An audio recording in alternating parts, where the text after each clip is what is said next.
Hello, everyone. Welcome to episode 2 of the Football Unravelled podcast. Here with me, Brandon from Football Unravelled. And today I'm joined by co-founder Russell Pope. How are you, Russ? Hello, I'm good. Interestingly, I'm just working on a tactical analysis of England from the World Cup, the last World Cup, and give you a little bit of a spoiler. According to the XG, Jesse Lingard was the best player in that tournament for England. And sometimes statistics are a real buzzkill, aren't they? But other than that, I'm quite good. Thanks. Very fun fact. Make sure to watch out in the blog for that coming in the next few days. And today we have a special guest. We have Curtis Goodwin on today. How are you, Kurt? Yeah, thanks, Brendan. Yeah, really looking forward to doing this, actually. Have to say, I did listen to the last podcast, boys, and I was very, very impressed. You're doing very good stuff there. And obviously, yeah, shout out to the blog as well, Russ. Reading some really, really good pieces of factual evidence there that I'm reading. So, yeah, fair play to you for that. But, yeah, looking forward to doing this, boys. Thank you for having me on. Thanks, mate. You seem a bit upbeat considering last night. Well, yeah, I'm guessing we're going to have to get into it, aren't we? It's very, very, very disappointing start to the post-lockdown season. I think we were having a little bit of a discussion just off camera, and obviously, when you're coming against Manchester City, it's it's going to be a very difficult game, understandably, because how good they are. But to concede, a couple of goals that are just, so avoidable. I think that was the most annoying thing yesterday, not just for me, but I know for a lot of Arsenal fans. And I'm sure from two non-Arsenal fans, I'm sure you have a similar opinion to me about one certain player that I'm sure Brandon knows very well as well. Well acquainted with him. So today's podcast, we're going to, since last one we looked at what's left to play for at the bottom half of the table, we're going to look at what's left to play for at the top half today and have a look at sort of the European race with a number of teams still in play for a European spot. So probably the best place to start is we'll start at the top. So I think we can all probably agree that at the top of the league, Liverpool have sort of secured a title, barring absolute disaster. Null and void. Yeah, so to move on. Oh, go for it. Yeah, so obviously second place, Man City. They're in a little bit of trouble at the moment, aren't they? Not on the pitch. I thought they played pretty much what they used to last night, but off the field, they've got into a little bit of a spat with UEFA, haven't they? From what I can see, it was for conceding profits to reduce the losses, and with it's to try and get them out of the financial fair play and any potential penalties around that. So for those of you that have been living under a rock, the talk is that Man City will be excluded from the all European tournaments for next season. As you can imagine, Man City are disputing that, and it remains to be seen if they will play in it. And City are quite defiant that they've done nothing wrong. But apart from that, I don't think, if they was to win that court case, I think they're nailed on to be in the Champions League anyway. That they're just, last night just showed how good they were. They're just so clinical, aren't they? And with Pep at the helm, that they can win the Champions League, I think, at some point. Yeah. And that whilst they're still in it, you never know, do you? So if Man City win the court case, then for sure they'll be in it next season. Yeah, I think that sort of goes just seeing on the evidence of last night. They're still a very, very strong team, even though there's that hanging over their head, that sort of uncertainty. But with Pep, he's as good a manager as there is, so he's got to be able to motivate those players to continue to perform even under this uncertainty, because as you know, that Man City, that as Ross said before we started here, they have as good lawyers as you're going to ever get. So there's still a very good chance that they'll be playing European football, but it's sort of up to Pep to keep them sort of driving on and not let the season sort of fall away, even though there's not a title to play for, realistically. Yeah, I think to reiterate what both of you have said, really, I think, obviously, there's obviously on the pitch, they're absolutely fantastic. There's no doubt about it. And I think they've got a really good chance of winning the Champions League this year. What is interesting is the fact that Pep Guardiola and Raheem Sterling have both come out and said that regardless of the outcome, they will stay loyal to, the club, which is obviously a big, massive talking point for, realistically what's going to happen in the future. Where's Pep Guardiola going to go? Raheem Sterling, he wants to win the biggest things, understandably, because he's a fantastic player. And, they've not exactly got a young squad. They've still got some aging players. Kevin De Bruyne, they still talk about him potentially leaving. So it will be interesting, regardless of whether they win the Champions League or not this year. It'd be interesting to see who does stay if they don't win the win over in the court case. I think, yeah. I think as well, certainly from my point of view, and I guess any football loving person's point of view, no matter what you think of them as a club, you've got to like Pep Guardiola's style of football, haven't you? There's no doubt about that. They play some really, really nice football. As reiterated in the expected goals per 90, I love this stat, and it's 2.3 per game, which is just incredible, isn't it? Yeah. When you consider that Liverpool's is below 2, and obviously probably doesn't equate to points, but it just shows that that they do play some nice football. And I think as well, for a football fan from England, I think I would like to see them in the Champions League next season, purely from an English perspective. I think England as a competition, the Premier League would be a lot weaker if Man City wasn't representing us in the Champions League. So I would like to see them in there next season. I don't know about you boys. Oh yeah, absolutely. I think with a Champions League without a manager like Pep, and you want to see the best teams, which Man City clearly is one, as they're still in it this season. But you want to see the premium teams in Europe up against each other, and obviously it creates better matches, more classic games will come out of it. And I really think that you spot on saying that it'll be, as an English fan or a fan of the English league, you want to see the teams from the league do well. And if Man City are potentially one of the best, they're living Liverpool really being quite a lot of weight in terms of the pressure of being the English team to get to the latter stages and maybe have a chance of winning the tournament. So I think that's probably about all we've got with City, because they're pretty, I'd say we're pretty confident that they'll Pretty hold on sorted, second. aren't they? Yeah, Pretty they'll sorted. confident they can manage to plough on and get themselves into second place. So move on to third place, which is Leicester City, which is one of the big surprise packages this season. Everyone obviously knows Leicester's a very good team, but I don't know if many people would have hung their hat on them getting the whole way into or being one of the teams right up here at the top end of the league, where us being a strong contender for Champions League football, especially with the sort of drop off since they won the league a few years ago. It really shows that Brendan Rodgers sort of been able to get them back to the level that they were at back in 2015. Yeah, just to go off Leicester, yeah, I think obviously like you alluded to, Brandon, before obviously the coronavirus pandemic, they weren't on a great run of form. I think they were winless in their last 4 Premier League games. And they've still got quite a few big games coming up in their remaining fixtures. So it'll be interesting to see how they do bounce back after the virus. Obviously, they've got relatively easy game that you would expect them to win against Watford, even though it's away. But like I said, I don't think realistically the home or away advantage really comes into it now.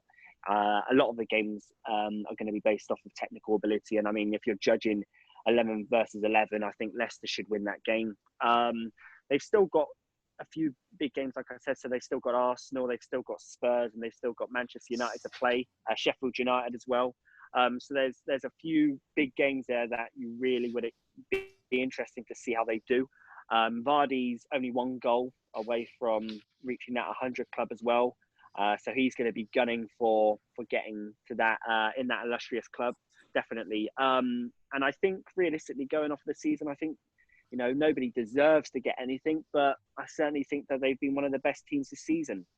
So I wouldn't be against them being in Europe next year. Definitely. But yeah, like I said, it'd be interesting to see how they come back after the pandemic. Definitely. Under a very good manager as well. Oh yeah, absolutely. And I think, as you were saying, Vardy's only one goal off the getting 100 club. Got 19 goals this season, which is good stretch ahead of any other player for Leicester. Jose Perez comes in second with 7 goals, but that really shows how much of an impact Vardy has in this team, and how important he is for them as he provides such a great influence in goals, and is also the mindset. Like, he's aggressive on the press. He sort of wears his heart on his sleeve and could really sort of drive players on with that sort of like dogged determination, and it's good sort of leadership for the players, as he can sort of G them up when in times of need. But another thing with the break as well, Brendan Rodgers having coronavirus at one stage, do you think that'll have any sort of impact on how the team have sort of progressed over the lockdown, or do you think that they'll just take it in their stride and continue as if it wasn't happening? I think as well. I think probably the break came at the right time for them. Obviously, they wasn't on the best run of form, and look, that happens to every club during the season, doesn't it? At some point, you always go through a bumpy road. The one thing I'm probably most worried about is the fact that a lot of players have been linked with moves away. Ben Chilwell to Chelsea, Soyuncu, players like that. And, over the lockdown, they've probably had a lot of time to think about that as well. And I think that it works both ways, in the respects that if they are playing for moves away, maybe the next 9 games they'll get their best. The Leicester will get the best out of them. But, are they playing for the shirt or playing to leave? And I think as well, for my club, Southampton, obviously Højbjerg has come out and said he wants to leave, and he's been stripped of the captaincy. So a lot of players have been thinking about their futures over the lockdown period. So it'll be interesting to see what Leicester side comes up after this. But there's no doubt that in my opinion, that Brendan will get him in the right headspace, which just typifies what a good manager he is. So I think they'll do all right, but they definitely don't want to be leaving it to the last 2-3 games today to be fighting for a European place. Obviously, they're a few points ahead, but they've got to be looking to go into definitely the Man United game. They'd love that to be a dead rubber if everything's sorted, but it remains to be seen what Leicester side turns up after the break. Yeah, and I think going off what you said there, that a lot of players have been linked away, and they've had plenty of time to think about it in the last 3 months. That could also have big impact on the next season. Obviously, if players like Chilwell, Soyuncu, Maddison, and maybe indeed what people are like Wilfred Ndidi as well, some of the key performers for them this season may not be at the club next season, and do you think that would be able to? Do you think that'll halt their progress in the Champions League and sort of stop them next season going into it, or do you think they'll be able to? Will they have done as they've done before, be able to refresh their team with new signings? Well, going back to the season when they won the Premier League, I think it's always been clear that Leicester have a clear philosophy, even since they came up from the Championship, of developing players. They've never been that team that has gone out and bought those world-class stars. They've always developed them, even with a player like Vardy, bringing him up from non-league football and developing him into the player he is today. So you always get a kind of feel that Leicester have always kind of been that feeder club to the big teams. Occasionally, they do very well. And that's a lot down to the players that they've developed, and also the manager as well, of course. But like you said, when if they do get a place in the Champions League, it will be interesting to see whether they use that spending power. Because let's be fair, a player like Ndidi in today's market is going to go for very, very big money, not just because of how good he is, but the age as well. He's still a very, very young player. So it'll be interesting to see how they go about that, whether they're, go out and get the stars that they need to be able to get to compete in the Champions League, or whether they will stick to their philosophy of developing those young players and seeing, producing them and seeing how they develop on. I think Leicester as well, it's just a nice club, isn't it? I don't think, and you can hate Leicester, it's just that that image of Gary Lineker eating Walker's crisps. You know, it's just, and it's a nice place to go and play your football as well under a great manager, isn't it? You know, they play some good football. You know, and I think if they do sell, and look, let's be fair, every club in the Premier League is a selling club. You know, even your top players. You know, if Barca or Real Madrid come calling, they go. It's as simple as that, and everyone's got a price. But I think Leicester have shown time and time again, if they sell their best players, that they'll be fine. I think, you know, I think they would come back from it. I would be really surprised though if they sold more than one of their key players. So, bearing in mind if they do qualify for the Champions League next season. But why would you want to leave as well if you have got Champions League football? You know, and let's be fair, Leicester, I don't think they haven't got a small wage budget either. You know, so I think it's interesting to watch Leicester. I think they will at least qualify for the Europa League, at least. And do you know what? It would be nice to see them qualify for the Champions League. You know, rocking the apple cart a little bit. It'd be a nice tale for football, wouldn't it? Yeah, I think it definitely would. It would show the sign of how strong the Premier League is as well. Because if a team like Leicester, who's outside of the traditional top six, manages to haul themselves up into Champions League spot, I think it also shows when, as it did last time when they were in the Champions League, that a team that not necessarily is one of Europe's bigger clubs, they can go in there and sort of ruffle a few feathers and put on a, and maybe get further than expect to get the knockout stages like they did before. So moving down one position into the league, down to fourth, down to the traditional last Champions League spot. But as we know, Man City, might not be the case this year. Is the team I support, Chelsea, who have unexpectedly maybe been in around with the Champions League spots. But as I said, as a fan, you might not. With Chelsea this season, I think it was quite tough to predict. With Frank Lampard coming in, a manager with no Premier League experience, sort of given the onus of bringing in some of the youth players, as Abramovich has invested very heavily in the youth system throughout the years, and I think it's starting to come around time where he wants to see sort of a output from that system. So, what do you think about Chelsea this season? Well, first and foremost, I'd like to say that, you know, Frank Lampard's done an unbelievable job. You know, with the team that they started the season off with, where obviously they had the transfer ban and they were having to rely on their youth players, he's done an exceptional job.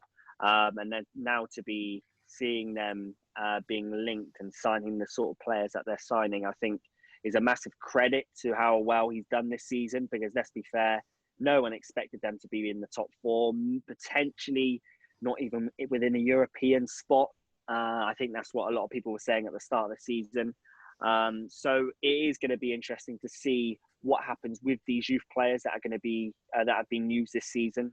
You know, what's going to happen to those Tammy Abrahams and Mason Mounts of the world? You know, what's going to happen when Ziyech comes in and Timo Werner? It's going to be very interesting. But one thing for sure is they've not got a bad fixture list coming up. They've got one or two teams that I can see at the moment that potentially could cause them some problems. Because obviously they've got Manchester City and Liverpool to play.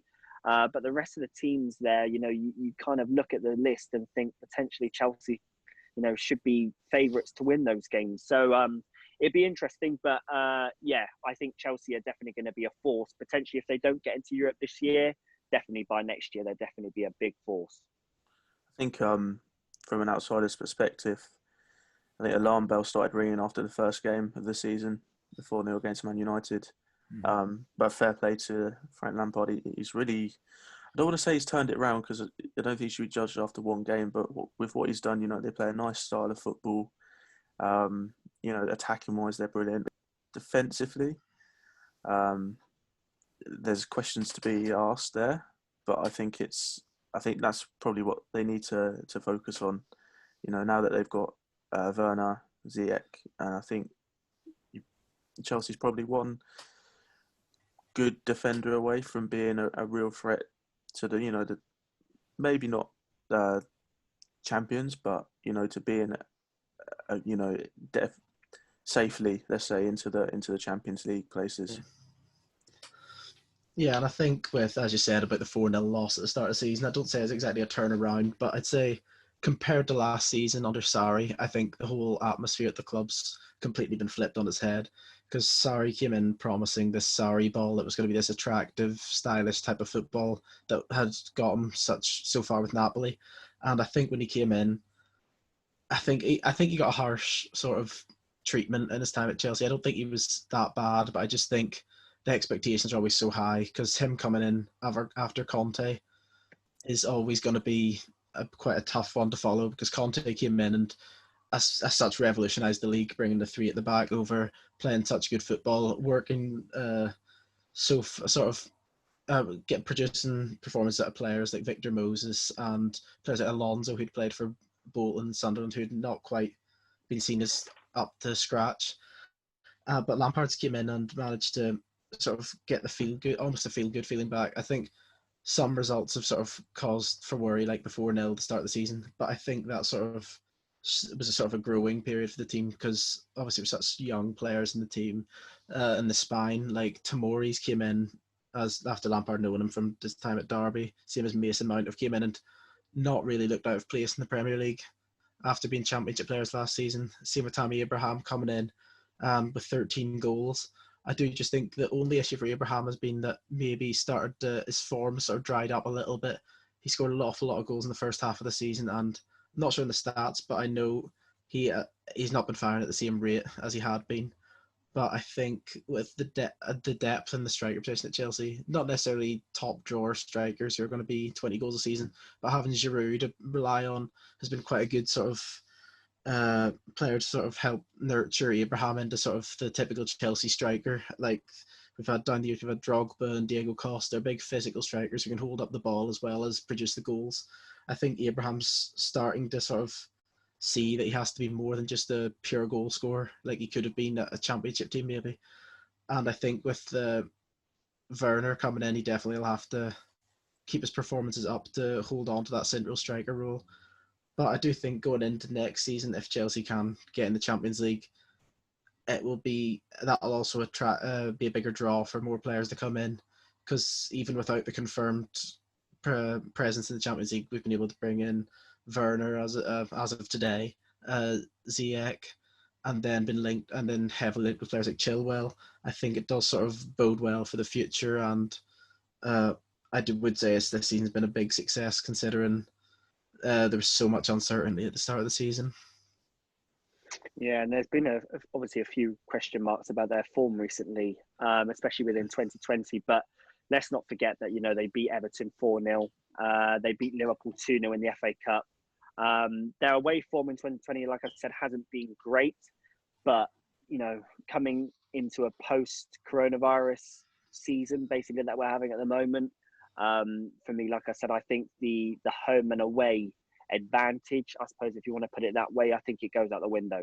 It's going to be down on technical ability.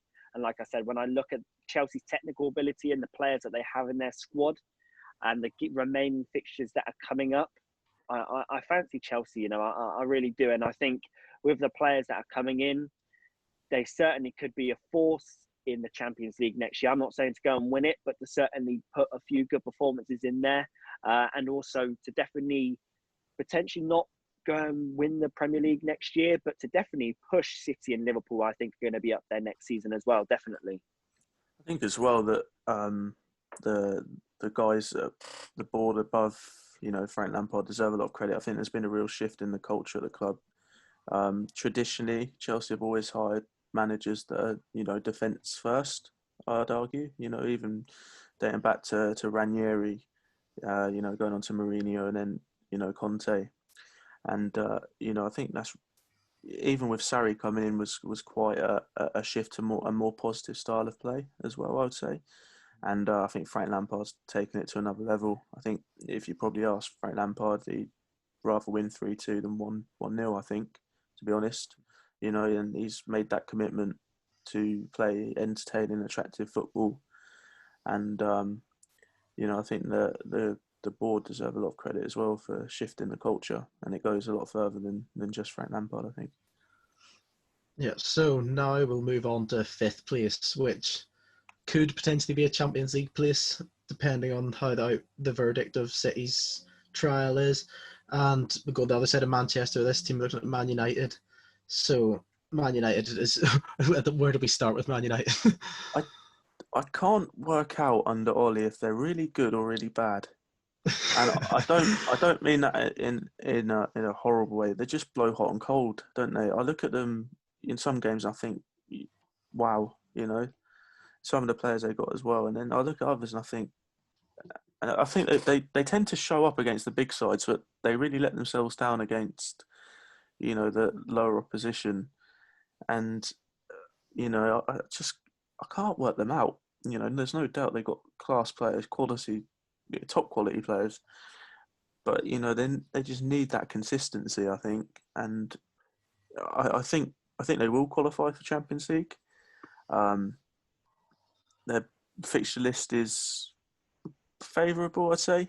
Okay, they're playing probably the two hardest games I can pick out is Leicester last game and then Spurs in the first game. But Spurs hot and cold as well. So I think they'll qualify for Champions League. But they're just missing something, and maybe Pogba coming back might spark that. Yeah, I think you're right when you say, Russ, about them blowing hot and cold. Actually, I think that's been the problem with Manchester United for, well, you can say since Fergie left, really, can't you? They've always seemed to spend the money and in my opinion, get the managers in that are world renowned and very well known and for winning things, but it's never quite clicked for them. I think with Ollie, what they've got is they've got a manager that knows the club inside and out. Obviously, the owners certainly are going to back him like they have with other managers. But I think with Ollie, the difference is between, Ole Gunnar Solskjaer, Mourinho, Van Gaal, and, I think there was a few managers in between, is the fact that, like I said, he knows the club. They respect him. They're going to give him time where you would hope that they would give him time. And obviously, he will try and get the best out of that squad that he's got. They've brought in Fernandes, who, a lot of Manchester United fans are ranting and raving about, understandably, because, the level of Manchester United midfielders hasn't exactly been high for the past couple of seasons. So as soon as they see a player like Bruno Fernandes come in, of course, it's going to be a clear difference between what they've got. But yeah, no, I think I agree with you, Russ. Actually, I think they might hit Chelsea to that fourth spot just because of the remaining fixtures that they've got. I think they've got a little bit of an easier remaining fixture list, and plus it seems like the positivity around the club seems to be there. So it's going to be definitely interesting to see the remaining fixtures. But yeah, like I said, the problem is again the consistency with Manchester United. That's always been the problem. Yeah, I think as with Man United as well, they're in a very, very similar boat to Chelsea. They've both had a couple of years of sort of, I don't want to say struggling, because they've been thereabouts with the Champions League spots in European places, but they're at a point where they're well behind Liverpool and Man City, and they're sort of the two clubs who you'd expect to be making up the rest of the top four, and they have the same sort of style as Chelsea. Both teams have got two managers in who know the club. They both have very good youth systems, and they're sort of now starting to see the results from that, because Man United have the best player of the season has probably been Rashford. He's been able to he's a 14 goals this season, which is, I think, is his best total so far in his career, and he's also second in assists for them.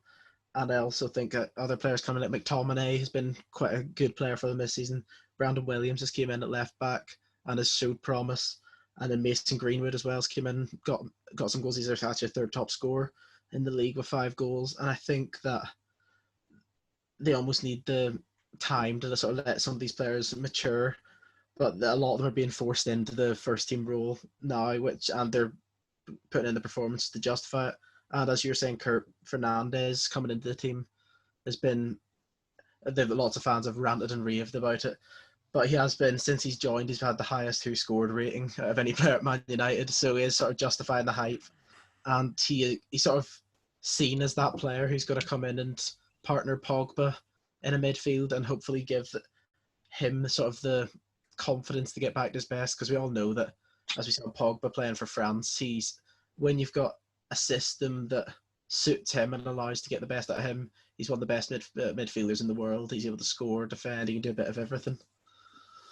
think as well, definitely since Fergie left, I think Man United have lacked a little bit of culture, if that makes sense. I look at their games and I don't really see anything that's been sort of passed down through the club, any philosophies or anything like that.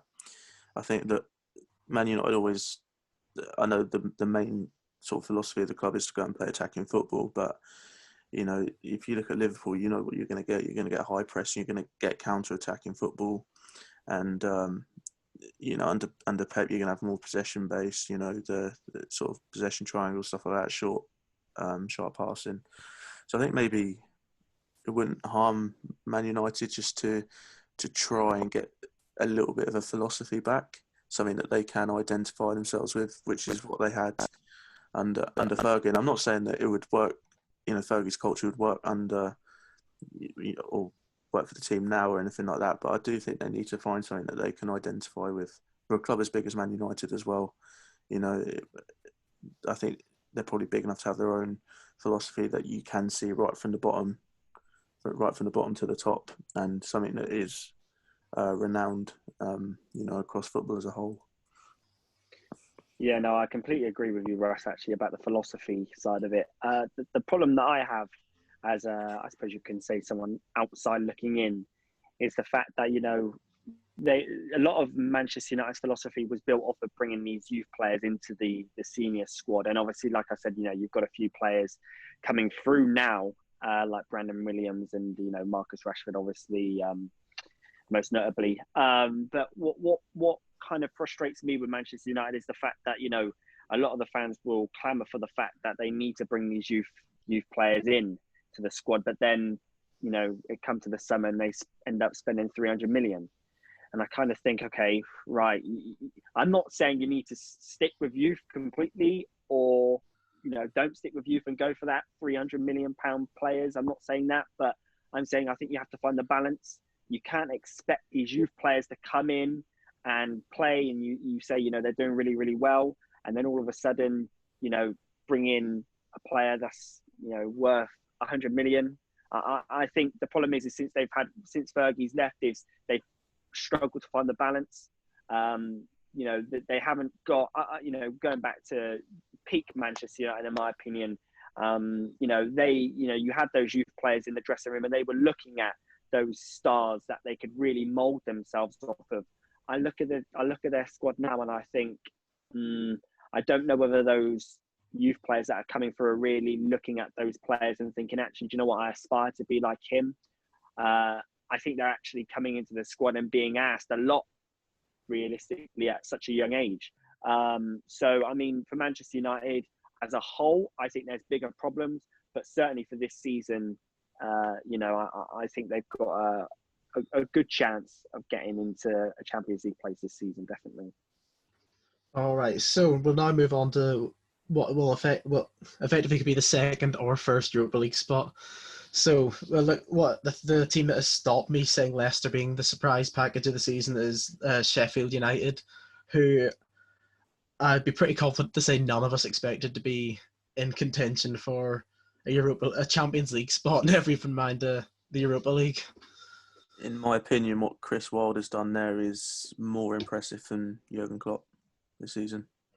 Look, you look through the squad, and I remember at the heart of the defence, I remember about 5 or 6 years ago, John Egan, I watched him play for Gillingham in the 3rd or 4th tier of English football.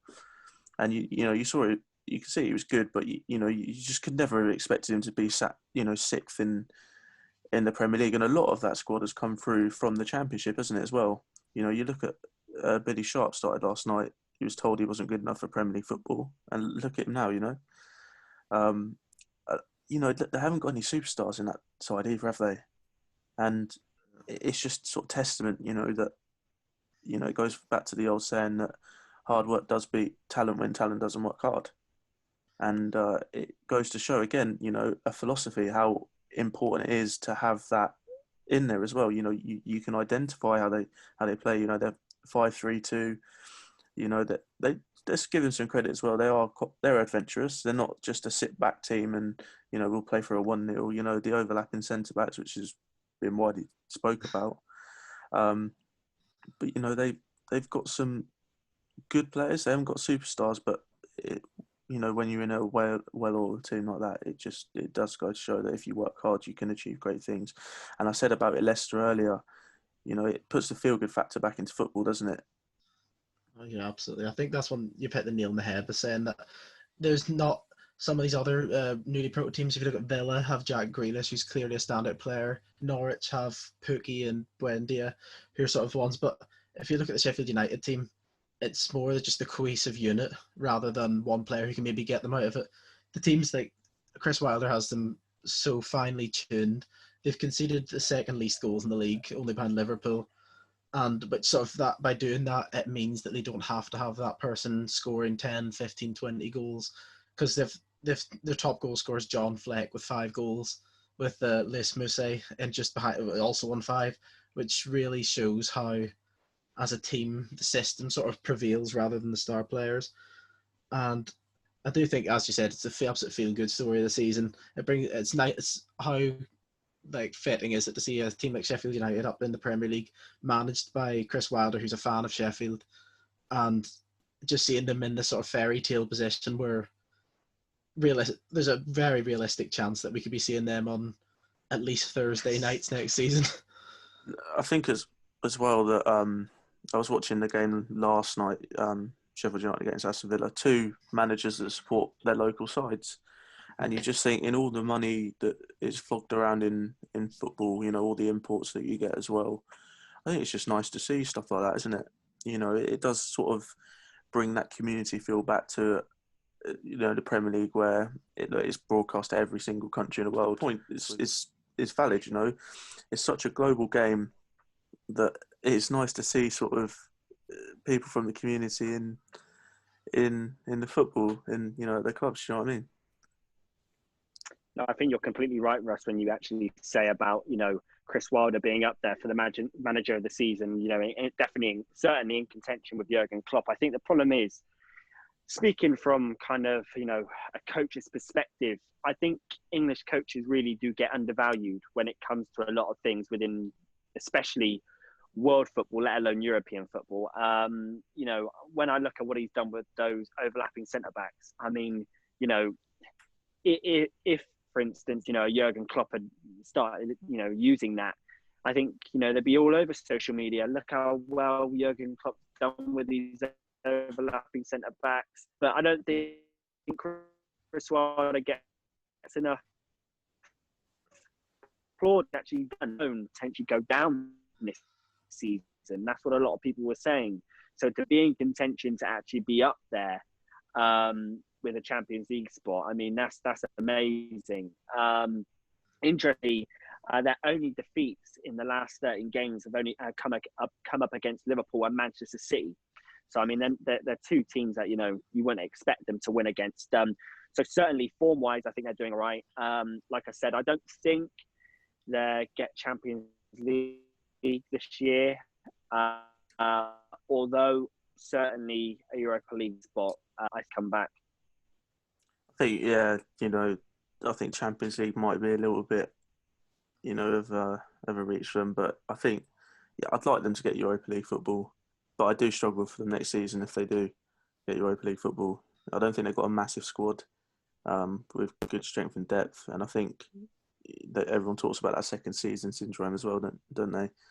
And if you add that to Thursday nights, but look, at the end of the day, I don't think Sheffield United fans will be worried about that right now, will they? I'd love them to get Europa League or even Champions League. It's not out of the realms of possibility yet. And I think Chris Wilder will definitely take that in his stride if and when that comes. Yeah, as lovely it would be to see them in the Champions League, I think that's almost too much wishful thinking, but Europa League is absolutely achievable. And as you said, it could be lead to a bit of a slump next season because their squad's not the biggest.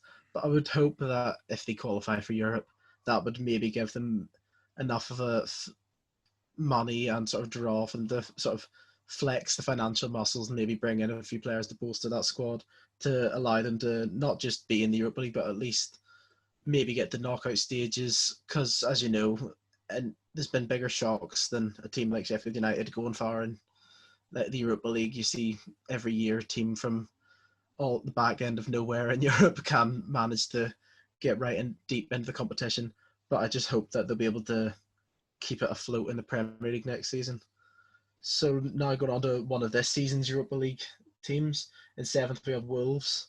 So they're similar to last season. They were similar to Sheffield United. They managed to come straight up. Obviously a bit more financial strength than Sheffield United coming up last season, but they managed to qualify for Europe with Nuno Espirito Santo at the helm, with a lot of very high quality players that 5 years ago you would not have associated with playing at Wolves. So how do you fancy their chances at pushing on and getting a Europa League spot for a second season in a row? I think they've got a really good chance of getting in Europe, certainly next season. They've got a little taste this season. Still, I think they're still in Europa League, aren't they? They still got a good chance of competing in that, especially with a lot of big teams getting knocked out of that competition recently. I'm not alluding to anyone there. They're unbeaten in 5 Premier League games. 1, 2, drawn 3. Like you said, Brandon. Certainly the squad that they've got at the moment. 5 years ago, no one would have thought that they would have had. And it'd be interesting to see what happens with some of their big players. Raul Jimenez. He's coming to his late 20s now, so he potentially wants to win something. I know a lot of big clubs will certainly be in for him regardless of his age because of how talented he is. Potentially, I think looking forward, they've not got too much of a bad fixture list coming up. They've still got to play Arsenal, Sheffield United and Chelsea. So it'd certainly be interesting to see how they do against those 3 who are, in and around them. But I certainly have to credit Nuno Espirito Santo for what he's done over the past 3-4 seasons, I think, since he's been at Wolves, not only just in the Premier League, but also what he did in the Championship as well, to develop the squad that he's got and to really put that philosophy. I mean, we were talking about Manchester United earlier and that philosophy. I think really now it's clear to see Wolves' philosophy. They've got a really good core squad. He doesn't use many players outside of that in 15-16, which potentially I think could harm them in the future. But certainly for now, where they've got, a core squad, players, they don't really have many injuries. It will be interesting to see how, with obviously the fast turnover of fixtures, when we come back, how he may potentially tweak the squad a little bit. But certainly, again, fantastic season for them. And, they're up there. We're talking about them. So they've got to be doing something well. I've just looked up the table as well. And I think what goes under the radar is the fact that they don't lose many games. If they don't win it, they draw. So I'll just read this one out to you. So matches played 29. They've won 10, drew 13. And their 6 losses puts them second best after Liverpool. So they've lost less matches than Man City, which probably in the long run goes to help them. That's 13 points, isn't it? So, in terms of that, it's a big help that they don't lose games. And I think going forward that will be definitely a big factor in them. I think they will get Europa League. Again, they're still in the hunt for Champions League, but I think they will get Europa League. And if they can go as far as they can, with what's looking like the Europa League going to a 1-leg knockout stage, they've got to be higher in hopes of doing well in the Europa League and getting to the really late stages as well. And who knows what happens, that it's a Champions League spot if you win it, and there's a lot worse teams than Wolves left in that competition. Yeah, I think you're absolutely spot on there. Like Wolves, the table says, they rarely lose games. So as going into like a World Cup style tournament in the Europa League, they can turn it on against anyone. We've seen them put in big performances the last few seasons against like Man City. They beat them. They beat Chelsea as well, and I'm assuming they beat other top 6 teams because they just have a knack for doing it. I think Espirito Santo deserves a lot of credit, as Kurt said, about bringing that culture. As you clearly know, they have a philosophy. They've got strong defensively. They've got energetic players on the break. Like one player who can't be underestimated in that team is Adama Traore. I don't think if you looked at him a couple of years ago, he's had loan spells, Aston Villa, Middlesbrough. I don't think many people would have envisaged him being the best player, arguably one of the best players on a team that's in the Europa League a couple of seasons ago. Coming through Barcelona's academy, clearly has a bit of calibre. Interestingly, Brandon, we actually saw him play for Spain under-21s against Northern Ireland under-21s. Yeah, and I can't say we were too impressed. The improvement's been just miraculous, isn't it? Seeing him, he was marked out of the game by, I can't remember who the player's name is, but we had a centre back playing at left wing back to mark him for the physicality, and the centre back probably came off better in that game. And I would not have thought, how many years later? 3 years later? Yep. 4 years? I don't know, even 2 years later, that he would be terrorising some of the world's best fullbacks on a weekly basis in the Premier League. But that just shows that Espirito Santo's put trust in him and has managed to develop him to the point where he's a player that they'll hope to hang on to and be able to sort of hope to be a key performer for them in the future. And just reiterating off of what we said about Adama Traore, let's not forget that he's only 24 years old. I mean, it seems like he's been around for quite a long time, obviously, because of the amount of clubs that he's been at. You know, obviously, I remember seeing someone saying that he's actually had a reverse career, where, you know, what people typically assume is that, you know, you start low and then you end up at Barcelona, whereas he's actually kind of done the opposite. He started off at Barcelona and he's kind of gone down. But in a way, like I said, going back to development, you know, some players need that. Some players need that kind of going back to those lower leagues, or, you know, going back to those leagues that, you know, kind of toughen you up in a way. And you know, certainly if he carries on what he's doing and the fast rate that he's going at with his development, who says that he might start his career at Barcelona and then finish it at Barcelona? I think he's that good.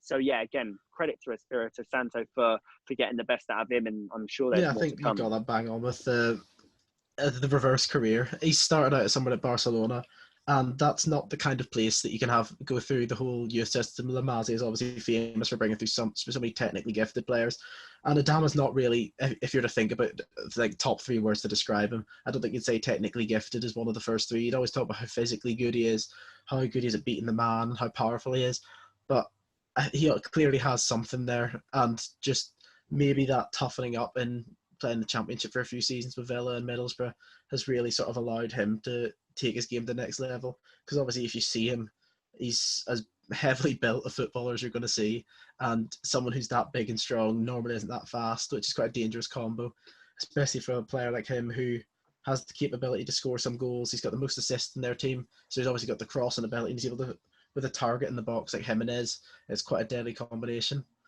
So if that's all we've got on Wolves, we'll move down to our first North London team. And unfortunately, Kurt's not Arsenal. We have Tottenham, who are in 8th place, who, after being Champions League finalists last year, I think it's safe to say that not many of us expected them to be in 8th place at this stage of the season. Never mind 14th when Pochettino was sacked earlier in the season. And another thing we probably didn't expect as well was see Jose Mourinho now as their manager. So what have we got to say about Tottenham? Yeah. Well, I'm sure you'll know, Brandon, that I am a disciple of Jose Mourinho. I think he's a world-class manager. I really do. And I think with managers like Jose, you need to give them a summer, you know, to really work on the you know, the tactical side of it, because they will not. Those players, I don't think, will find many managers that have such an emphasis on, you know, definitely like tactical periodization as much as Jose.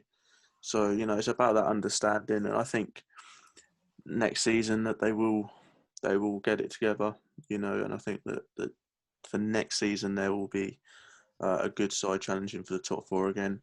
As for this season, who knows? It's Spurs that so far they've been hot and cold as well. I don't know. You just flip a coin, and heads they qualify, tails they don't. That's what I'd go with.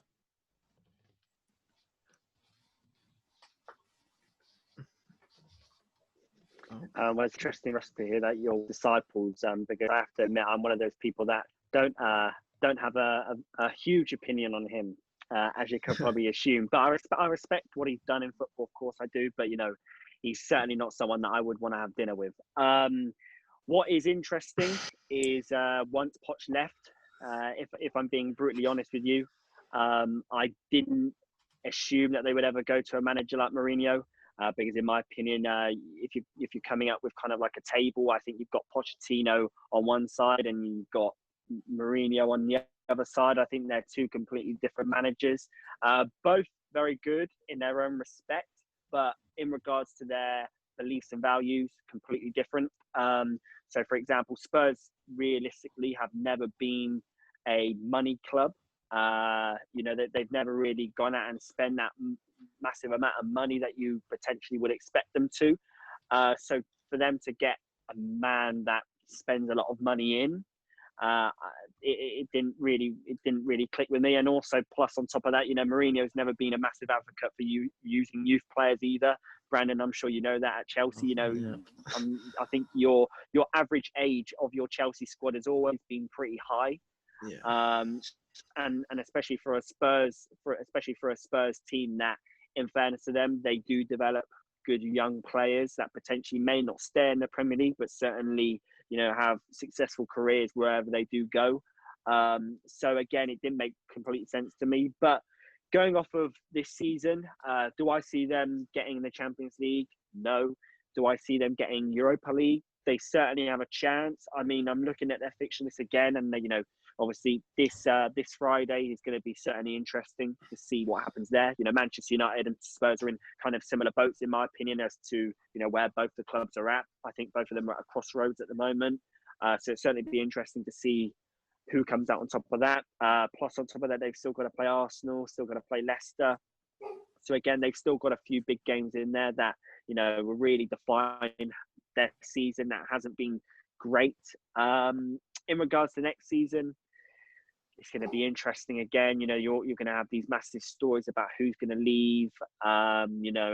Is Harry Kane going to stay? For me, if he wants to win and be known, he has to leave Spurs. Same with Dele Alli. Mourinho, like I said, he's a very good manager at what he does. I just don't think he fits Spurs. That's my opinion. Be interesting to hear what Brandon has to say, because Brandon knows Mourinho a lot more than me. But yeah, from my perspective, it's going to be. I'm interested to see how Spurs get on. Yeah, I think with Spurs, the Mourinho team are always the first thing he wants to do is get his players drilled to a point where they're hard to beat, and I think that's sort of evidently with where Tottenham are in the league has showed that it wasn't quite that way under Pochettino.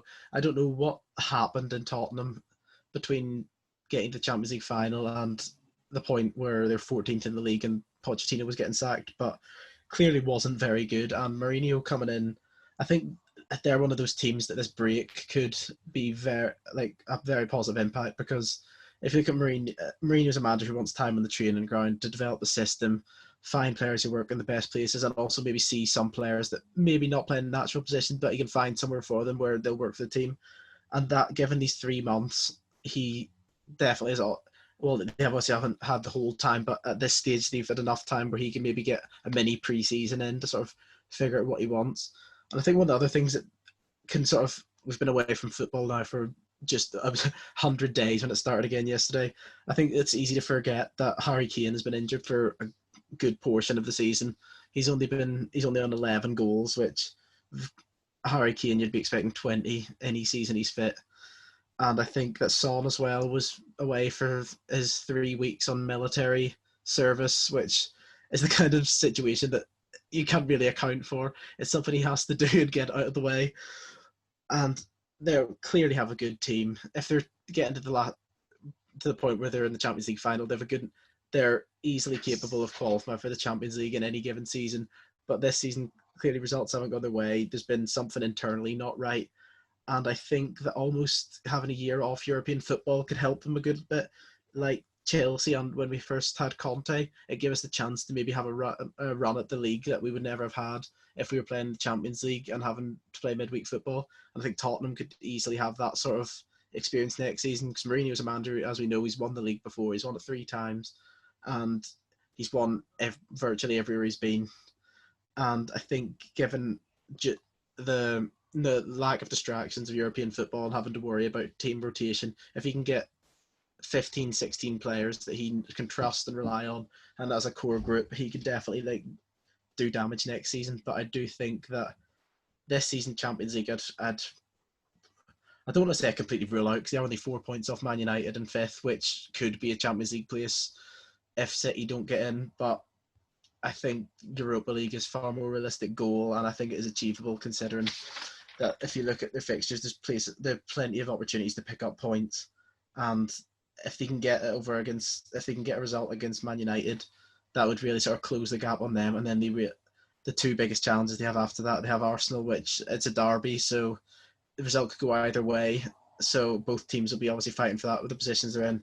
And then Leicester, second from last game, is another tough game, but I think every other game in there is winnable for them. So that's what I think about Tottenham. Yeah, just sorry, just to quickly go over what I said about Mourinho. The reason why I said the fact that with Mourinho, he's kind of what you call an impact manager. He's someone that you expect to come in and I'm not saying necessarily hit the ground running within the first couple of games, but certainly you don't expect him to be there for 3 seasons time. I hear a lot of Spurs fans going on about this project that they're building, with all the players that they have, and how well they were doing. Let's not forget that no side has kept fewer clean sheets in the Premier League season than Spurs. They've only got 4 clean sheets, and for Mourinho, a well-known defensive out of possession manager, that's not good enough. Fair enough. Okay, I understand that. They've had injuries to Vertonghen, they've had injuries to Alderweireld. Lloris hasn't been there the whole season, but for me, it doesn't work. Spurs and Mourinho doesn't work. So if you're going to ask me, it'd be interesting if we come back a year from today, and I will be very, very interested to see whether Mourinho is still there, because I'll put a little prediction They'd have on wrapped the up the Premier League by 5 games. Yeah, 5 games to go in this time next year. If they do, I'll hold my hands up and I will come on this podcast, boys, and I will honestly apologise to Mourinho and Spurs. But I'll be honest with you, I think I'll be happily saying that, what I said a year ago was correct. So, yeah. All right, so from one North London team to another, here's where you get excited, Kurt. Now go have a look at Arsenal. So I'd say you're probably the best person to start with. What do you think about Arsenal right now? Keep it clean as well. Yeah, I know. Yeah. Rant warning inbound. So we've been a funny one this season, haven't we, really? Obviously started off with Unai Emery.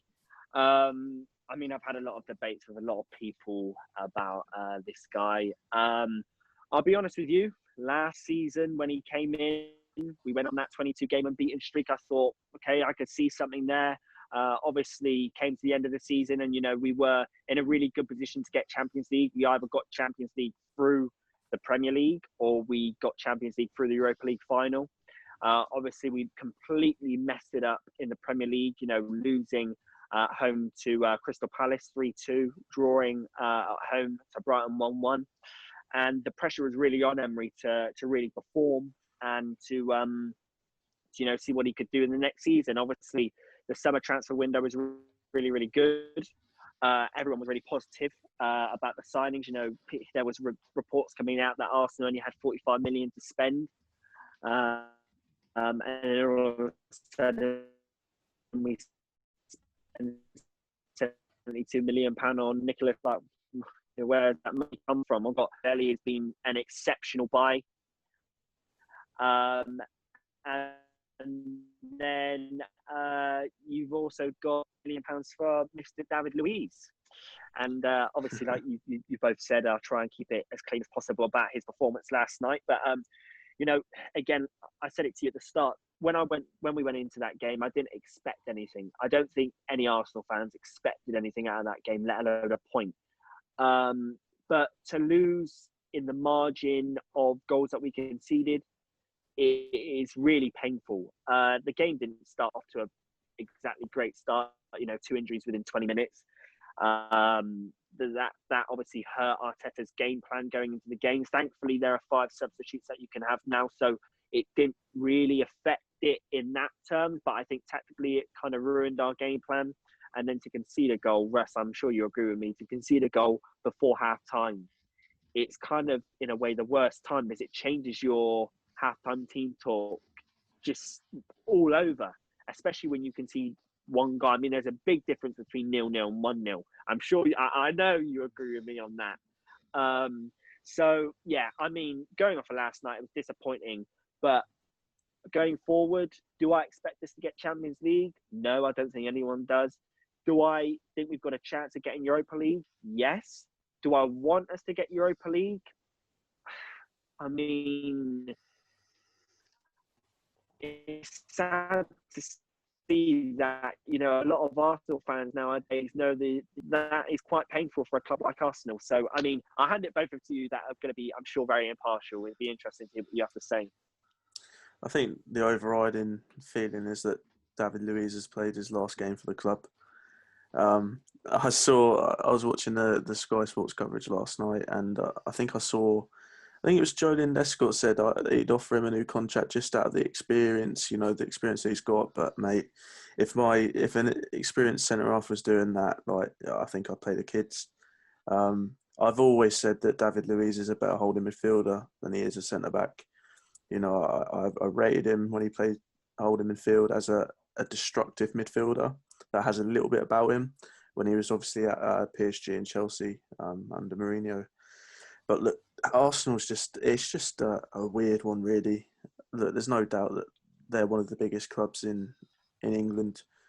But I don't know. Again, it just seems like there's no philosophy. There's no project going forward. And I think that if I'm being brutally honest, I don't think, apart from sort of your Aubameyangs and Lacazettes, I don't see that any of the other players are good enough to play for Arsenal, if I'm being brutally honest.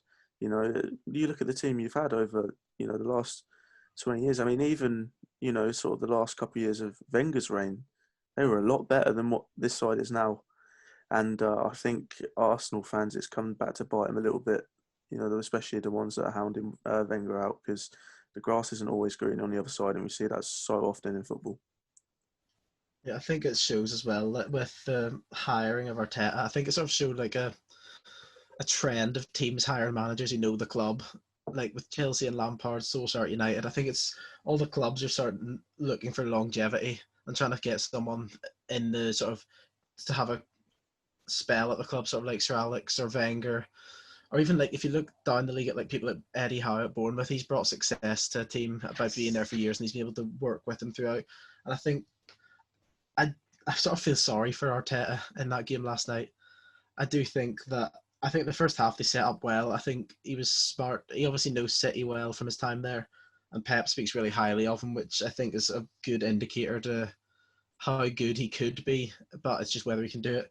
But I do think that first half they did go toe to toe for a long time in it, and then the goal sort of just killed them. As you said, Kurt, the halftime team talk would change so much because 1-0 is so different to 0-0. And then I think it just sort of imploded from the second half. I think that David Luiz's mistake leading to the first goal did impact greatly. And then obviously him getting sent off and giving away the penalty sort of put the final nail in the coffin. I think it was just, as I'm pretty sure Gary Neville said during the match, that after that second goal went in, it was just a training exercise for fitness. The Man City just kept the ball and tried to sort of just finish the game more or less. They just took it as extra minutes in their legs. But I do think that I agree with Russ saying that outside of Aubameyang, Lacazette, and I think Pepe has sort of he started to find his feet a bit. He does, believe it or not, has the highest who scored rating in the Arsenal team for this season. I mean, that just shows, doesn't it, really, if we're being honest? I wouldn't have thought that at all, like from just sort of general media attention. Obviously, it was huge money, and you expect better than him. He's got 4 goals and 6 assists in the league, with for a player, was he 70 million? 72 million. Yeah, that you'd expect a bigger turnover of or better production from someone like that. And I do think that outside of the forwards, the team is lacking in a lot of areas. I just think defensively, there's just there's no leadership, and like I wouldn't keep David Luiz. I do think has played his last game for Arsenal. I don't think he's gonna. Even Arteta's comments before the game said he left them out because of things that have happened in the last few weeks, and I do think that his day. I think it's probably his Premier League days, unless because I think he's got to demand too big a wage for someone to stay in the Premier League, because I don't think a top team's going to take him, and he'll be elsewhere. But I think centre back they really need someone in there to lead the team, because if you look at the good Arsenal teams of the past, players like Tony Adams leading them from the back, and they're always so well drilled and stuff under Wenger. I think if you look at their back four, there's no one in there who you'd say is going to lead the team. You've got David Luiz and Socrates in there, and that's just a recipe for disaster looking at those two. I think Tierney could be quite good. He just needs to get his fitness sorted. I think because he knows he's a winner. He's played it even at Celtic. He's won. It may only be Celtic and it's not quite as high level, but he knows he's been in league winning teams and he sort of knows the atmosphere to be there. And he's been around managers like Brendan Rodgers, who are obviously good, and he's learned a lot of them. You know what you're going to get with Kieran Tierney as well. He's a type that would sweat blood for the cause. Yeah, I don't think he's not gonna absolutely throw away a game with errors like David Luiz did, or is capable of, and I've seen that far too many times down the years. I think for like players like David Luiz and Socrates, they need sort of protection around them, and I don't think. And Arteta, I don't know what he's played in other games, but I think 4 at the back sort of suits them, so they can get more players forward. Because obviously, if like Aubameyang, Lacazette, there's players like Ozil who didn't play last night, but it goes under the radar a little bit because he's sort of been. Well, I don't know if he's been totally thrown to the side or Arteta said anything, but I just think that there's a lot of players who are almost past their best, and it just sort of needs an overhaul of the team, which I don't know if the finances are there to do. Yeah, I think for me the main problem is obviously for Arsenal it's been defensively for a very, very long time, especially since the Invincible days. We've always seemed to leak stupid individual goals that are so avoidable. After the game yesterday, I had a few chats to my friends or to Arsenal supporters, and people may laugh when they hear this, but I honestly said, for me as an Arsenal fan, we've always had that going forward. We can always score and create chances, but it's the leaking goals that annoys me. So I said, realistically, someone like Luiz needs to go, Socrates needs to go, Mustafi, too many errors. I said, why can't we get someone like Lewis Duncan? I think Lewis Dunk, but potentially if Brighton go down, his price is going to go down. He's a leader. He's only 28, so his best day. He's still got a lot of time to play in the squad. And also he's a defender. He knows how to defend. What I want in Arsenal is I want players that want to defend, that want to see that by the end of that 90 minutes, that 0. I don't want them celebrating, I've got an assist. No. I want you to stop the goals going in the back. Yeah. But seriously, Brandon and Russ, with Luiz, do you think he's that sort of player? I'm not doubting his professionalism, because look, he's been there and done it. He's won things, of course. But if you want to bring an individual in to steady the ship and to make you more solid defensively, we all know David Luiz isn't that guy. And that's exactly what Arsenal need. We need a steady, reliable defender that, when a player like Aguero or Sterling is going to be running at you, of course they're good players, but, you're confident enough that he's not going to make a mistake or make a massive error that's going to lead to a goal. With Arsenal's defenders, it seems like I probably can name maybe 2 defenders that I'm kind of looking in the future and saying, fair enough, I think they're good enough players. Obviously, you've got Saliba coming in the summer, which he's a young boy, so I'm not expecting massive things. But I think I alluded to it when I spoke about Manchester United's dressing room. Saliba's going to be coming in the summer. Who does he have to look up to in that dressing room to say, I want to be like him? I'm going to mould my game off of him. Certainly not David Luiz. Certainly not Socrates. Certainly not Mustafi. Now, realistically, if you have a Lewis Dunk in there that is a proper defender, you know what you're going to get with him. You know he's going to be stable. Uh, That's the sort of player in the dressing. I mean, I just shut my eyes then for a minute, and it was almost like I was listening to TalkSport. Kurt. Arsenal fan TV. Yeah, you just got a voice for it. I love it. But no, everything that you're saying is right. I think you need an overhaul at that club, and it's not gonna take 1 or 2 transfer windows. It's gonna take 3 or 4, I think. But yeah, I think I don't see you qualifying for Champions League. Definitely not, and I don't see you qualifying for Europa League. But maybe that might be a good thing in the respects that you can. It can be like sort of a reality check as to where you are as a club going forward. Yeah, I think it would be a good thing for him as well, not to qualify for Europe. Because I think, as I said about Tottenham, it gives, especially with a young manager like Arteta, not a massive amount of experience. He's obviously been around Pep and seen how a team has won the league twice. But he needs to sort of find out what works for his team, because what works at Arsenal is certainly not going to be the same as what worked at Man City, because of absolute gulf in class in the players. And I do think one of the things he need to do is just be a bit, I don't want to say smarter about the acquisitions, but if you look, David Luiz, how much did David Luiz cost? Was he?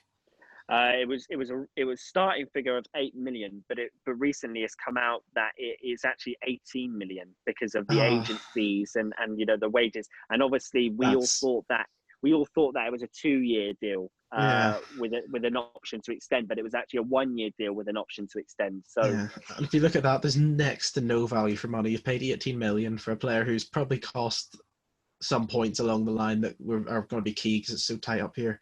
And then if you look for a player like Leicester bringing in Johnny Evans for absolute peanuts for a player as good as he is, he's a player who probably could still be playing for Man United, but if you he could have been half that price a summer ago. So we're now into 10th place. We're now looking at a few more outsiders for Europe. It's just mad that the amount of clubs that are fighting for Europe, isn't it? It's incredible. And so 10th place Burnley, am I right? Yep, 10th place. Yeah. Sean Dyche, fantastic manager, disciplined. What you're going to get with Burnley. We could sit here and talk about them, but everyone that's listening to this would know what Burnley stand for anyway. Look, you just can't discount them off the fact of how good they are defensively. What I will say though is that I think they're one of the teams that home advantage will obviously go against them, with it being played behind closed doors. Good players, no superstars again. Good backline. You can never discount them. And especially now, sort of 8th place is coming into play as well. They're not far off it at all. And I bet it's just testament to Sean Dyche, what a great job he's done there, Little old Burnley. It's fantastic, It's one of those fairy tale stories like Sheffield. It's obviously Sheffield United is, you don't see as very often teaming up there, but Burnley, a team who came up, who would have been, I'm assuming when they came up, they would have been one of the more nailed on teams for going straight back down. A team that defensive, welcomes teammates onto them and then sort of uses their counter attack and then target man up front. But I don't want to say completely long ball, but more like wing play where they have good wingers who can cross, and then they make use of Chris Wood, Ashley Barnes, who can net goals. But I do think that, as you said, they're one of those teams that could suffer from the home advantage. But I do think they've so well set up defensively. They're the kind of team that, even if they do manage to qualify for Europe, they're the ones who would cause a scalp along the way, because they've got the likes of Ben Mee, Tarkowski at the back. That's a great one. It's probably one of the more underrated partnerships. Like they'll still get media attention, but they're one of those ones, if you think of the players around them, like there's likes of Phil Bardsley's in there, Eric Peters, players who've been discarded by Stoke, who've gone down and are now stuck in the Championship. Players who Sean Dyche has managed to get the best out of.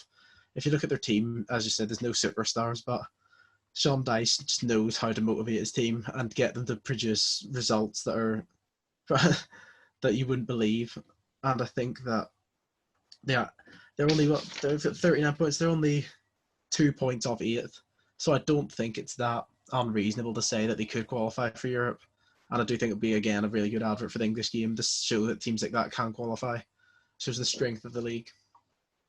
Yeah, I certainly think what both of you have said is absolutely correct. Again, Sean Dyche has done a fantastic job Again, with Burnley, they were in the Europa League only I think 2 seasons ago. Okay, they didn't do fantastically well in it, but again, a team like Burnley in Europe, no one would expect it. You have players like Ashley Westwood, Dwight McNeil has been very, very good this season. Chris Wood scored 11 goals this season, and also let's not forget that Ashley Barnes hasn't played the whole season, and if you're going to name a talisman for Burnley, it probably would be him. And they've been without him for a considerable part of the season due to him having that hernia operation around Christmas. So he's done exceptionally well. To get into Europe, I don't think so. But again, an absolutely fantastic season. Sean Dyche should get more plaudits than I think he already does. It'd be interesting to see how they do next season, because again, I'm sure there'd be, for some unknown reason, odds-on favourites to be in the relegation battle again. But certainly for this season, fair play to Burnley. They've done really well again. They've been consistent as well the last 3 seasons, haven't they? 8th, I think 15th last season. Yeah, I think they was. I think they was in it until sort of 12 games to go, and then they went on some mad run, and ended up finishing well clear of it. So I think that they're pretty solid. They obviously there's rumours of Dyche being wanted by the next club that we're going to go on to, as well as the centre back partnership. So I don't know if you've got anything else to say, Brandon, before we go on. No, I was just about to say you've pretty much covered it. It says Burnley are just the model of consistency, aren't they? You know what you get. They're going to be mid-table and see if every year. I hope that doesn't come back to bite me, but like a Sean Dyche team is just well set up and knows how to get points. So we'll go on to the team that you said looking for him. We've got Crystal Palace in 11th, joint on points of 39. And I honestly cannot believe that they're there. If you think that they're in contention for European battle, it's just Roy Hodgson getting results. I am so happy for Roy Hodgson. I think after the calamity that was the Euro 2016, I thought, you know what, this is probably it for him as a manager. And it would have been such a shame for him to go out on what's been a good managerial career, with what he's done in the game. It would have been a sour note for him to go out like that. But I'm so glad he's doing well at Palace. And look, I did not know Palace were in it that much. They sort of go under the radar, don't they? And you know what you're going to get with a Roy Hodgson side, disciplined, out of possession, and they've got Zaha as well when he gets out of James Ward-Prowse's back pocket. But look, again, they do have a superstar, Will Zaha, and even the likes of Andros Townsend, very good player as well. They've got good players. And you could probably argue that maybe they've got a better squad than Burnley, and Sheffield United is up there as well. But this season's been a bit of a weird one. But I'm really glad to see Roy Hodgson doing well at Crystal Palace. Yeah, I think Roy Hodgson just knows he knows his way about the Premier League by now. He's been there, done that. He did it before he took the England job at West. Oh, he's at Fulham. Yeah, he got Fulham the Europa League final before. He's been at West Brom. He's done a job there. He's Liverpool as well. Unfortunate time at Liverpool, didn't quite go to plan, but he's been about. He knows the league, and again, you could probably say they have a better squad than Burnley. Like Zaha can be a talisman for that team. Probably not got the amount of goals and assists that you'd like from Zaha. He's only got 3 goals and 3 assists, but I think he's been injured as well in parts of the season. But if you look, Jordan Ayew's managed to get 8 goals, and he's also got an assist, and he's been probably one of the more surprising players because they've had quite a struggle, you could say, with strikers in recent times. If you look at Benteke, went there for big money. He's not really produced to any sort of level. He's sort of fallen down to the bench and reserves now. It's like Connor Wickham, a player who showed promise back a few years ago and hasn't really been able to get it going. But then, they also have talented players all around. They have players like Milivojevic is in there. He's a solid midfielder, good set piece taker, scores penalties, free kicks. And then players like Van Aanholt, who've sort of been around this level a lot of their career, and they can put in quite good performances throughout their career and might have warranted moves to maybe bigger teams. But Crystal Palace, I'm just sort of still in shock that they're still in contention for European place.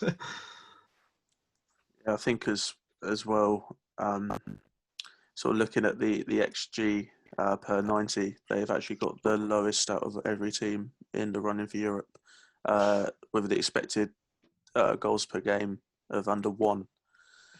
So Yeah, they've only scored on average 0.9 goals per game yeah, so with you know 9.9 shots. So they've made it the shows how most of what good they got. Roy Hodgson is in terms of specific areas of the game. You know, as I said, you know what you're going to get from a Roy Hodgson side. It's going to be disciplined, run out of possession, and look, I don't think the XG ratio is going to keep him up at night.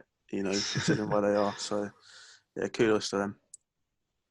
Yeah, I think both of you covered it, Crystal Palace, quite well actually. I have to say though, you know, form wise, when we're talking about form, you know, I think they're one of the teams that actually going into the pandemic, they were kind of hoping that football would actually carry on in a way because their form was actually quite good. I think they hadn't lost in 3 games and they hadn't conceded in those 3 games either. So, you know, again, fantastic job by Roy Hodgson.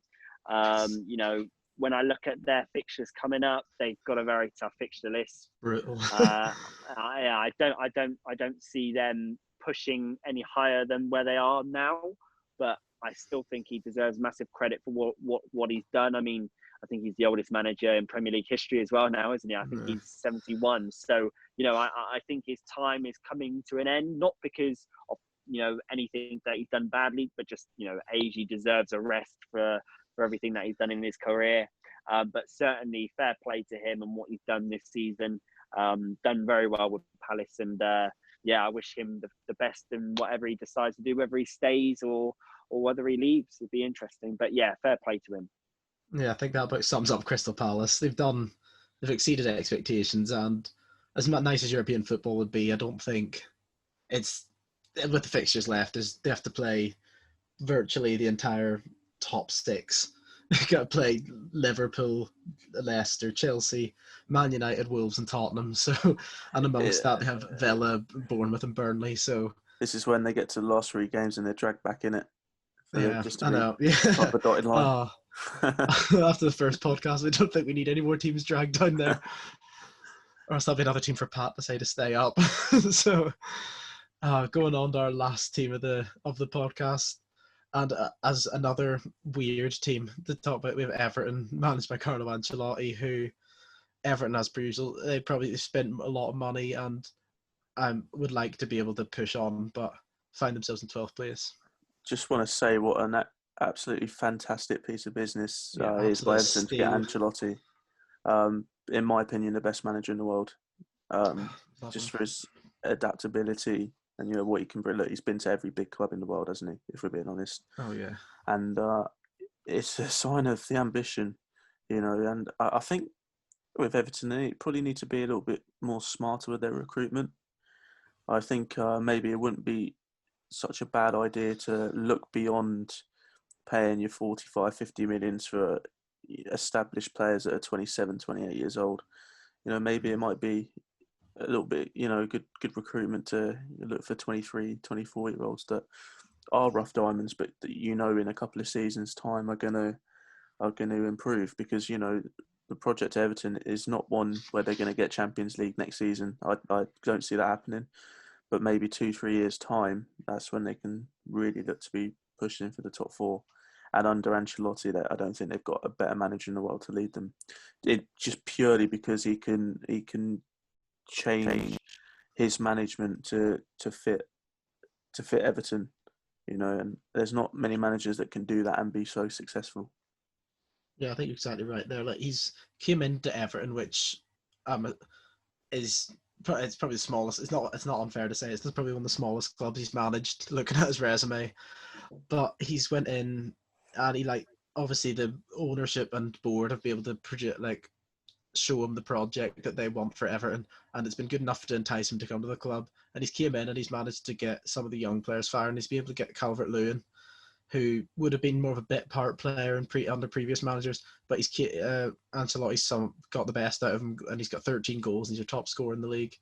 And if you look around him, they do have talented players. They have Richarlison was probably he was 50 million, but in this market, I do think they've managed to get the their value out of him because he's been he's arguably their best player for the last 2 seasons. And if you look at other signings they brought the likes of Sidibe on loan from Monaco. He's got their second most assists at right back, and then Luca Dean has got 5 assists from left back. So he's the clear sort of philosophy that he's came in for and what he's thought suited this team. He's managed to get assists from the fullbacks, so getting the ball in the box, and Calvert-Lewin is, for his size, very dangerous in the air and has managed to find himself in the end zone quite a lot of crosses. And as you said, Russ, if you look at it, probably not European football. European football might be a stretch this season, but looking ahead, they're definitely, with a manager like Ancelotti in, and they haven't been afraid to sign players for quite big money the last couple of seasons. So they've got to be sort of have their eyes set on the Champions League.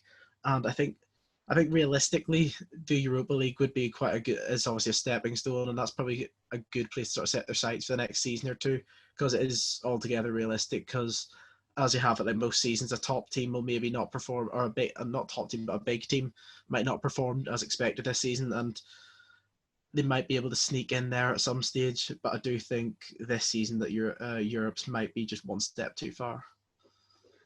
Yeah, I think what you both said is completely right. Again, I mean, if you offered an Everton fan to be in the position they're in when Marco Silva got sacked, I think a lot of them would bite your hand off. Let alone being with a place to potentially, I know we're speaking about it, but potentially, be in a spot with the European, with their European counterparts. I think that's unbelievable. Not just a big shout out to Ancelotti, but also a big shout out to what Duncan Ferguson did when he was at Everton, interim manager. He did an unbelievable job. Like I said, I think it's a little bit farcical to suggest that they're going to be in Europe this year. But certainly to finish the season off, and suggest what Ancelotti could do and the players that he can bring in this season, I think, the future is definitely bright for Everton. It would be interesting to see how they finish off the season, but I think they definitely, like Russ, you said, I think they definitely got the right man in there. Yeah, I think they are only 4 points off 8th place, which could be a European spot if Man City aren't allowed in Europe. But some of their fixtures they have left are quite tough. They have to play Liverpool in the Merseyside derby in the first game back, which it's a very difficult match regardless of the scenario. But it is the Merseyside derby, which they haven't had great success in recent times. But again, derby games can throw up any kind of result. They could maybe nick a win, who knows?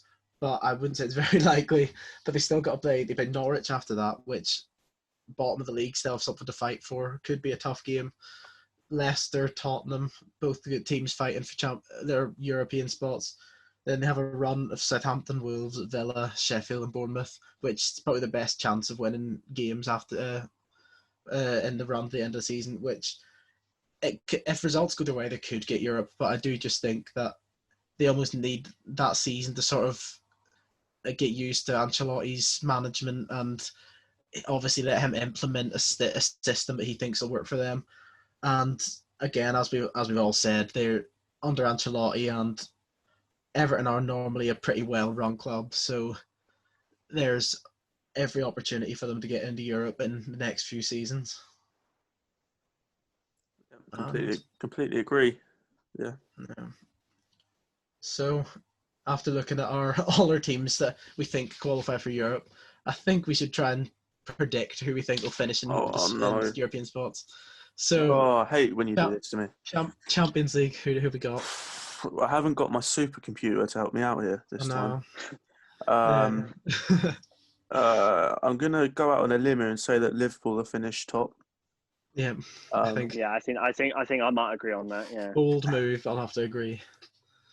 City going to finish second, no doubt about that. Yeah. Agreed. Just for that 5-point gap, I think Leicester will still finish third. Yeah, unfortunately, I'd have to agree. I agree as well. Once I'd like Chelsea to finish third, I do think it is a bit of a step. 5 points is quite a lot with only 9 games left. And it's interesting, isn't it? Yeah. It's just because they're just blow hot and cold. I've got to say Chelsea just finishing that 4th place. I think Man United could do it, but it just the consistency is the issue. So I think Chelsea are going to get fourth place. Yeah, I think I'm just looking down the table to see where teams are, and I'm realizing how uninspiring my predictions are going to be, because I'm pretty sure I'm going to say that everyone's going to finish where they are right now. Because if you look down, I think Man United, as much as I'd love to believe that Sheffield United can go on a wonderful run at the end of the season and claim fifth and a potential Champions League spot, I just find it difficult to go up front and say that they'll do it. So I do think Man United will be fifth. I'm going to not go with Man United just to be interesting and go a bit liberal here. I'm going to say Wolves to finish fifth. Just purely because they can grind out results and they are the model of consistency, aren't they? I think that'll stand them in good stead. I think I might be putting Wolves in at sixth. I just think that their fixtures, they're more equipped to win or get results in their fixtures than Sheffield United are. Because if you think Sheffield United have a couple of games where they can drop points, they get to play each other, Sheffield United and Wolves. And as we've said before, Wolves know how to not lose. And I think that they can pick up points in nearly any game, near enough every game they have left. So I'm going to say Wolves at sixth, Sheffield United at seventh. I think I agree. I think Chelsea will finish fourth. I think they get the final spot. But again, that shouldn't put any doubt on what Chris Wilder's done with Sheffield United this season. Definitely. I think Manchester United, will stay fifth.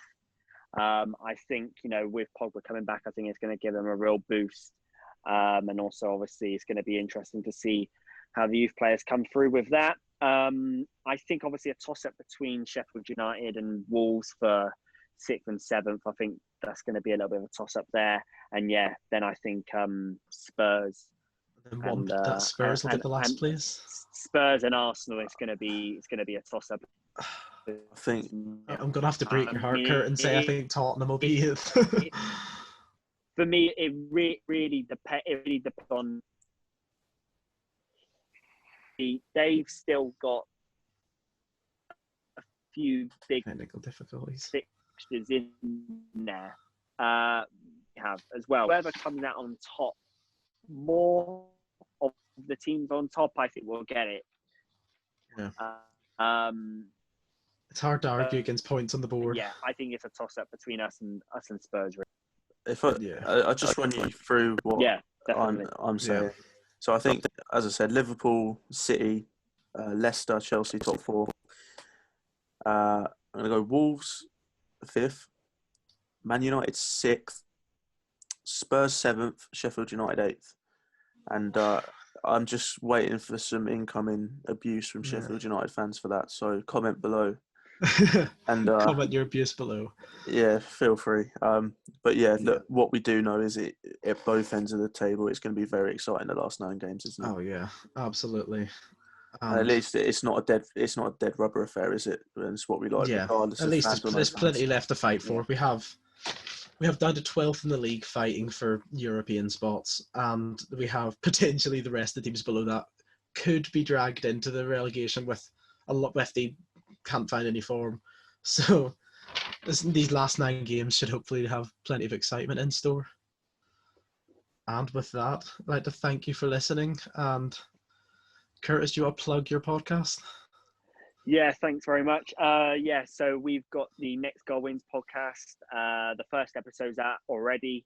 If you haven't listened to it, please listen to it. I'm sure if you follow me, Luke Henry, or Matt Ponter on social media, you'll see there's links from SoundCloud. I think we're up on Apple Podcasts today and supposed to be up on Spotify this weekend. So there's a lot of platforms available for you to listen. Please do. We've got some really exciting stuff coming up, and it'd be good if we get you boys involved as well. I'm sure we can have a little a good debate when things certainly come back. So yeah, please. Definitely. And we'll put the links in the description below for that as well. Perfect. Thanks for us. Yeah. So all we have to do is thank Kurt for coming on, and thank you, Russ, for coming on as well. No worries. I'm always here. Got nothing better to do. So yeah.